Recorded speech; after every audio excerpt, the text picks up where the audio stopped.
రైతులకు అందరికీ వాళ్ళ దగ్గర వాళ్ళ సమాచారం అంతా మీకు ఉంటుంది కాబట్టి ఇదిగో ఇట్లా తీసుకెళ్ళని అంటే ఈ గొడవలు అయితే లేవు కదా. ఈరోజు దొరకదేమో అన్న ఉద్దేశంతో ప్రతి వాళ్ళు వస్తున్నారు. అవునా? అందుట్లో ఎవరైతే రాజకీయంగా కాస్త బలమైన వ్యక్తులు ఉంటారో వాళ్ళ ప్రభావంతో కొంతమంది దగ్గర చేరుతున్నాయి, కొంతమంది దగ్గర చేరట్లేదు. అది ప్రభుత్వానికి ఎంత అవకాశం?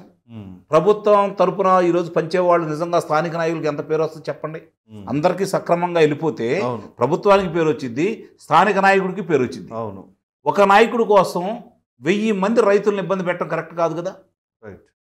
మరి ఈ లోటుపాట్లన్నీ చంద్రబాబు నాయుడు గారు చేస్తారా?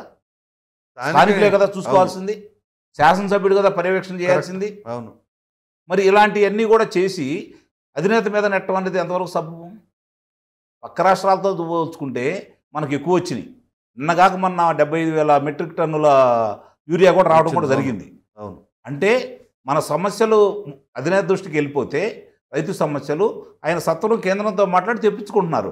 దాన్ని సకాలంలో సరిగ్గా ఎలాంటి ఇబ్బందులు లేకుండా ప్రజలకు అందజేయాల్సిందే కదా. రైతులకు అందజేయవలసిన బాధ్యత వీళ్ళదే కదా. కాబట్టి ఇది కూడా చంద్రబాబు నాయుడు గారికి ఆపాదించే పరిస్థితి ఎందుకు వస్తుంది? సరిగ్గా దీన్ని నిర్వహణ చేసేవాళ్ళు, పర్యవేక్షణ చేసే వాళ్ళ యొక్క లోపం. అలాంటి వాళ్ళు లేకపోవటం ఓ రకంగా చాలా ఇబ్బందికరమైన పరిణామం.